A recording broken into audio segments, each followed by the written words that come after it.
반갑습니다. 자, 오늘 보장분석팀 실제 여러분들 상담하시다 보면 고객님들의 옛날 보험들, 납입이 끝난 보험들, 10년 이상 오래된 보험들 보게 되실 텐데 증권을 보면서 어떻게 상담할 것이냐, 어떻게 방향을 잡을 것이냐 이런 부분들을 특약을 가지고 약관을 가지고 교육하는 시간입니다. 시청자분들도 아마 시청해 보시면 나도 저런 보험 가입했는데 나도 10년 전, 15년 전 기억도 잘 안 나는 보험 있는데 라고 생각이 드실 겁니다. 전화번호 있으니까 문의 주시면 정직하고 전문성 있게 안내해 드리도록 하겠습니다. 자, 시작해보면 피보험자 현재 나이는 45살이에요. 남자고요. 가입 당시에는 20대거나 20대 초반이었던 그런 증권입니다. 그리고 첫 번째 증권인데 빠르게 상품명만 체크해드릴게요. 2017년도에 가입한 PCA 생명이라고 하는 영국계 회사입니다. 지금은 으로 인수합병이 됐지만 변액 연금보험인데 상품 이름에 파워 리턴이라고 돼 있어요. 납입한 보험료를 변액 수익률과 상관없이 2배 보증하는 상품인데 우리가 이제 증권을 볼 때는 계약자와 피보험자가 동일하냐 빠르게 보셔야 됩니다. 회사와 상품명 빠르게 파악하셔야 되고요. 계약 날짜, 월보험료, 납입기간, 총 납입보험료, 월 납입보험료 체크 반드시 하셔야 되고요. 증권의 상태 너무 깨끗해 아니면 너무 공부가 돼 있다고 할까요? 학습이 돼 있는 그런 증권을 볼 수도 있고요. 상담을 충분히 많이 들으셨구나. 중요한 포인트는 막 색연필 칠하기도 하고 메모를 좀 써놓기도 하거든요. 자, 그런 걸 가지고 고객의 보험 이해도 또 고객의 보험을 설명 듣고 결정하는 그런 성향 같은 것도 유추해 볼 수 있습니다. 자, 이 보험을 어떻게 이해하고 있는지 한번 정확히 딱 물어보면 고객이 보험에 대한 어떤 부정적 인식이나 또는 보험을 잘 받고 있는데 조금 더 설명이 필요하다 이런 궁금한 부분들까지 파악을 하신다면 상담의 방향을 좀 잘 잡으실 거라고 생각하고요. 모집인이 나와 있고 그리고 그 대리점이 나와 있어요. 그 대리점은 어떤 특성을 교육하거나 판매하는 대리점이었느냐. 자, 모집인은 지금 관계가 어떻게 됐느냐 좀 파악해야 된다고 말씀드렸고요. 하단에는 계약자 피보험자의 자필 서명이 들어가 있는데 자필 서명이 본인 건지 이런 것도 좀 확인해 보실 필요가 있겠습니다. 자, 그리고 증권을 보니까 첫 번째 파워 리턴 변액 연금보험에서도 생존 기간 연금 개시 전에는 사망 보장이 5천만 원 있었어요. 그런데 두 번째 증권을 보니까 정기보험이 또 들어갑니다. 그럼 여기서 뭘 보셔야 되냐면 계약 날짜를 보셔야 되는 거죠. 그 피보험자가 파워 리턴에서 일반 사망 5천만 원을 준비를 했는데 일반 사망 1억 원이 또 리모델링이 필요했을까요? 자, 이걸 뭘 의미할 수 있냐면 계약자 스스로가 저희 20대 아들은 사망이 너무 필요해요. 그래서 파워리턴 연금의 5천만 원은 부족해서 1억 원이라는 사망보험금을 2017년에 추가를 자의적으로 했을지 아니면 설계사가 이건 필요합니다 라고 해서 했을지 이런 부분들도 상담 포인트라 이 얘기인 거죠. 물론 지금은요 싸졌어요. 경험생명표 변경으로 인구구조가 변화된 겁니다. 사망에 대한 보험료는 거의 반값 수준으로 상당히 저렴해졌다. 반드시 사망과 관련된 과거 보험의 담보는 리모델링 그리고 이때는 무해지가 없었죠. 표준체 보험들이었기 때문에 납입하는 기간 동안 해약 환급금도 계속 적립해 나갑니다. 그래서 수백만 원 또는 수천만 원의 해약 환급금, 계약자 적립금이라고 합니다. 찾아드리는 것이 고객을 위해서 도움이 될 수가 있다. 그리고 고객님이 만약에 혈압도 없고 또 표준체 BMI 지수가 이제 정상 수치라 그래요. 그러면 유지 중이더라도 건강진단서를 제출해서 보험료 할인을 받고요. 그동안 비싸게 냈던 차익분을 환급 받을 수 있다는 사실도 알고 계시면 좋을 것 같습니다.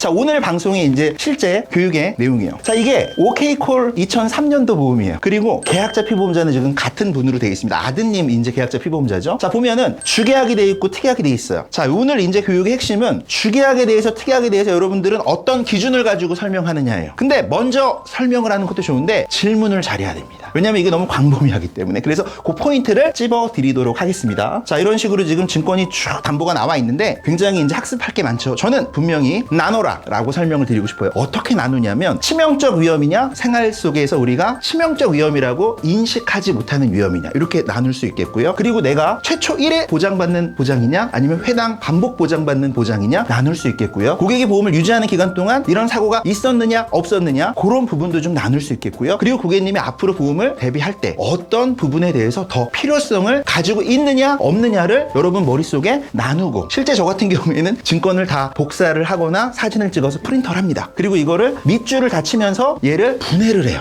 이 부분은 생존 보장, 이 부분은 고객님이 가족들을 위해서 사후 보장, 이 부분은 보장이 좀 충분하고 이 부분은 보장이 좀 미흡한데 고객님이 지금 과거 병력 또는 건강 상태, 직업 여러 가지 등들을 가지고 여러분들이 그걸 가지고 질문을 해서 상담을 풀어 나간다라고 말씀을 드릴 수가 있는데요. 자, 쉽게 좀 풀어볼게요. 주계약 안에는 숨어 있어요. 딱 세 단어로 돼 있죠. 주계약 이렇게 돼 있으니까 무슨 내용인지 모르잖아요. 그 상세 내용을 보셔야 되는데 치료자금, 수술자금, 입원 입원일당, 기타, 만기 축하금까지도 들어가 있습니다. 그래서 특징은요, 뇌졸중이 보장됩니다. 가로 안에 무슨 답변을 하면 될까요? 이 상품은 뇌졸중을 생명보험인데도 보장을 합니다. 가로 안에 무슨 답? 바로 2005년 4월 이전에 생명보험은 뇌졸중을 보장했다입니다. 무슨 특약이 있기 때문에 숨은보험금을 찾을 수가 있어요. 자, 무슨 특약? 그게 보장 담보에 숨어 있어요. 보면은 치료자금이란 어떤 거, 수술자금이란 어떤 거, 입원일당이란 어떤 거, 생활응급자금이란 어떤 거, 쭉 주계약이 이만큼 설명이 돼 있는데, 이 내용 중에 고객님은 이런 부분으로 분명히 청구를 했었어야 되는데 왜 청구를 안 하셨지? 라고 하는 부분들을 찾고 그 부분을 질문을 하는 게 상담을 풀어가는 시작점이다 라고 말씀을 드리는데, 약관을 좀 이따 보여드릴 거예요. 자, 보면은 무슨 특약이 있었기 때문에, 이 주계약 내용이에요. 생활자금에는 도대체 무슨 보장이 있는 것일까?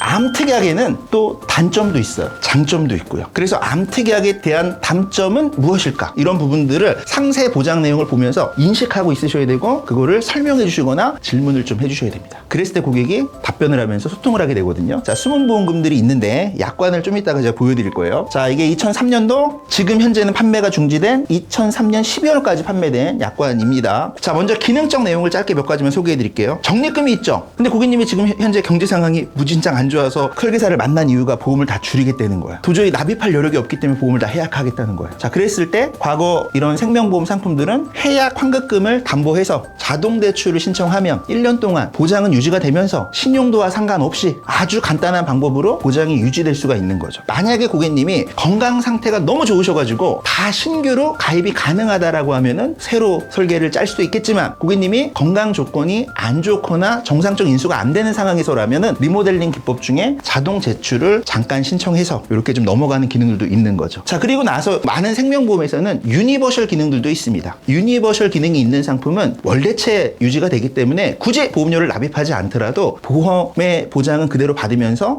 유지가 돼요. 해약 환급금이 조금씩 감소는 하겠죠. 또 일부 담보를 감액한다거나 또는 감액 완담한다거나 뭐 이런 리모델링 기법들이 있습니다. 자, 뇌출혈이나 뇌경색에 대해서는 우리가 이제 많이 교육받았는데, 암은 병리학적 소견이다 라는 말을 다 들어보셨죠? 그래서 진단서를 가지고 의사가 어떤 임상적 증상을 가지고 질병을 확정 짓는 게 아니라 뇌졸중이나 또 이 뇌출혈 뇌경색 병력이나 신경학적 검진과 함께 검사들을 한다는 거예요. 우리가 암은 조직 검사를 한다, 병리학적 소견이다, 이렇게 여러분들이 교육을 받으셨지만, 뇌졸중도 이와 같은 검사를 기초로 검토를 하는 것이지, 이와 같은 검사에 우리가 뇌졸중으로 볼 만한 의학적 근거가 없다면 분쟁이 생기는 거예요. 알고 계셔야 될 것 같고요. 상피내암도 마찬가지입니다. 병리학적 소견, 현미경 뭐 검사 돼 있다 하는데요, 여러분들 조직 검사를 해야 되는 거죠. 자, 성인 특정 질병에 대해서도 별첨이라 그래서 질병 분류가 있습니다. 자, 이 질병 분류를 꼭 보셔야 어떤 질병일 때 얼마를 보장받는구나 라는 부분들을 설명하실 수 있게 될 거고요. 주요 성인 질환 분류표도 마찬가지고요. 생활 질환 분류표도 마찬가지입니다. 이게 요즘 말로 치면 뭘까요? 바로 손해보험에서 많이 판매하는 엔대, 경증 질환, 생활 질환, 다빈도, 수술 같은 것들이 될 것 같습니다. 자, 식중독 같은 경우에도 살다 보면 음식점에서 뭐 회식하다가 배탈이 나거나 이럴 때가 있죠. 질병 분류 코드만 바꿔오면 이런 것들은 보장이 보통 30만 원 소액이기 때문에 거의 조사가 없습니다. 그런데 이거는 정액 담보기 때문에 내가 가입한 보험에서 30만 원 받지만, 음식점에서는 뭘 청구할 수 있죠? 그렇죠. 배상 책임을 청구함으로써 위자료, 그 외 여러 가지 손해액을 합당하게 보상받을 수가 있겠죠. 여기서 중요한 거는 그 피해자가 소득이 얼마나 있었느냐. 그래서 하루 동안 이틀 동안 정상적인 생활을 하지 못함으로써 받게 되는 소득 감소에 대한 위자료도 받을 수가 있는 부분이겠죠. 자, 소멸시효도 알려드려야 되는 게, 고객님이 가입하신 보험은 예전 거라 2년 지나면 소멸시효가 완성돼서 청구를 할 수 없습니다. 그러나 제가 못 받은 보험금이 있다면 지금 되게 오래되셨는데 제가 한번 청구를 도와드릴까 합니다. 싫어할 고객이 있을까요? 자, 이렇게 상담을 풀어 가시면 좋겠다 말씀드립니다. 생활 질환에 보면요, 남자와 여자가 차이점이 있습니다. 동일한 상품이다 하더라도요, 남성 같은 경우에는 특징이 뭐냐면 요르글석 코드가 들어가요. 여성 같은 경우에는 부인과 이렇게 좀 나뉘어져 있는데요, 요르글석 코드가 들어가기 때문에 백내장 코드도 들어가죠. 그래서 생활 질환은 쉽게 얘기해서 6대 질병이다, 이렇게 여러분들이 기억을 하시면서 상품마다 달라요. 옛날 상품들 보면 어느 회사는 9대 질병, 어느 회사는 10대 질병, 어느 회사는 6대 질병, 어느 회사는 그 이상도 있습니다. 그래서 약관을 꼭 보셔야 되는데, 증권에는 이와 같은 설명이 상세히 없기 때문에 보장 분석 잘 하시려면 약관을 꼭 보셔야 된다 말씀드리고요. 식중독에 대해서도 이렇게 코드가 나와 있기 때문에 설명을 해주셔야 될 거고, 아, 나 배탈 난 적 있었는데 이런 게 있는지 몰라가지고 청구를 못했다 이러실 수도 있겠죠. 자, 상피내암도 많은 분들은 실제 고객님 잘 모르시죠. 신체 부위마다 다 생기는 겁니다. 신체 부위마다 제자리암이 다 있을 수 있고요. 경계성 종양이나 암에 대해서도 마찬가지입니다. 그리고 실제 과거 상품에서는 무조건 첫 번째 암에 대해서만 보장을 했고, 특약을 별도로 준비하지 않았다라고 하면은 2차성 암, 재발암이나 전이암은 거의 보장을 못 받습니다. 물론 2011년 이전에는 별도의 특약이 있으면 따로따로 보장을 받긴 하겠지만 2011년 이후부터는 무조건 첫 번째 암에 대해서만 보장을 받는 단점이 있기 때문에 요즘 판매하고 있는 전이암에 대해서도 충분히 설명할 수 있다고 말씀 좀 드립니다. 교통재해가 왜 들어가냐면 우리가 보통 주계약이 있고 특약에 보장이 따라가요. 그래서 상당히 넓은 범위를 보장하는데 많은 분들이 교통재해로 인한 입원 일당이나 교통재해로 인한 입원 시 정액형으로 받는 담보를 잘 몰라요. 예를 들어 30만 원씩 정액형으로 드리는 거거든요. 자, 교통재해란 상당히 넓은 범위, 동력으로 사람을 움직이면 다 교통재해라고 보시면 돼요. 엘리베이터, 에스컬레이터, 실제 동력으로 움직이는 곳들, 자가용이 꼭 아니더라도 넓은 교통수단이라고 되어 있습니다. 그래서 이게 탑승 중이거나 또는 개찰구에 이동하는, 지하철 표 끊고 들어가요. 이것도 교통재해 범위에 들어가고요. 또는 도로 통행 중에 입간판이나 이런 게 떨어질 수도 있고 부딪힐 수도 있어요. 이런 것들도 다 교통재해다. 상당히 범위가 넓다라고 이해하시면 될 것 같습니다. 자, 장애 말씀드릴게요. 여기 뭐라고 되어 있냐면 3에서 10%의 지급률이 아니고요. 6급장애라고 되어 있습니다. 어떻게 알 수 있냐면 2005년 4월 이전 보험이구나 라고 인식할 수 있는데요. 14번에 뭐라고 되어 있냐면 경도의 추간판 탈출증을 6급장애로 인정하고 있습니다. 이때는요, 약관이요, 상당히 간결합니다. 세부 설명이 별로 없어요. 그래서 어떤 장점이 있냐면 6급 장애입니다. 그러면은 소견이 일치하고 검사 결과죠. CT나 MRI에서 임상적 증상, 어디가 아파서 왔습니까? 허리가 아파서 왔어요. 언제부터 아파서 왔습니까? 한 계속 다치고 나서 아파요. 넘어지고 나서 계속 아파요. 이렇게 임상적 증상을 얘기하고 그로 인해 MRI나 CT상에 소견이 일치한다면 막 돌출도 돼 있고 디스크 증상이 나오겠죠. 검사 결과상에 멀쩡해요 이러진 않겠죠. 그런 경우에는 수술을 하지 않더라도, 자, 이건 고도의 추간판 탈출증이니까 급수가 올라가요. 4급이에요. 뭐라고 되어 있냐면은 4급은 수술을 해야 돼. 그래서 수술을 하고 이상 소견이 남아있을 때 4급 장애 청구할 수 있는, 요즘 말로는 20% 장애가 있죠. 자, 여기 보면은 5급 장애, 요거는 뚜렷하게 수보 검사상에 이상이 있다라고 돼 있는데 불안전 마비가 이게 이제 지속돼야 되는 거, 영구 장애니까. 자, 6급 장애 같은 경우는 검사 결과상 이런 증상이 남아 있다면 수술을 하지 않았음에도 6급 장애를 어렵지 않게 청구할 수 있는 겁니다. 어떤 증상? 감각이 이상하다, 요통이 있다, 방사통 같은 것들이 있다. 수술을 하지 않았습니다. 그래도 6급 장애 청구할 수 있고 세부적인 불합리한 약관 조항이 없다. 청구는 좀 수월한 부분이 있다라고 말씀을 드립니다. 제가 이걸 왜 이렇게 풀어 말씀드리냐면 하나의 증권만 보더라도 설명할 것들이 너무 많아요. 그리고 고객님이 그로 인해 모르고 계셨던 사항들이 너무 많을 거예요. 그 부분을 찝어서 설명해서 관심을 갖게 한다면 충분히 보상 마케팅을 시작할 수 있고 못 받은 보험금을 찾아드릴 수 있고, 자, 요거 같은 경우에는 계약자와 피보험자가 다르게 돼 있어요. 한마디로 엄마가 아들 보험을 가입해 준 거죠. 계약 날짜를 보면 1999년이라고 돼 있습니다. 1999년에는 또 약관이 요즘 상품이랑 너무 달라요. 그리고 암에 대해서 보장을 받을 때도 수술의 정의가 약관에 없는 등 또 배당금이 존재할 수 있는 등 상당히 다른 부분이 있습니다. 요즘의 상품명에는 가운데 무자라고 앞에 들어가죠. 그거는 배당금이 없다라는 의미고, 자, 여기 무자라고 안 들어가죠. 이때는 배당금을 줬어. 왜 그러냐면은 고객님들이 보험료를 68,000원을 은행에다가 갖다 내면 10% 이상의 20% 이상의 이자를 많이 받았을 수도 있던 시절이었어요. 굳이 이 돈을 보험에다가 넣어서 자산을 불린다거나 이런 인식이 낮았었던 거죠. 그러니까 보험회사가 은행과 경쟁을 하려고 하니 매년마다 배당금도 줘가면서 판매를 했던 거죠.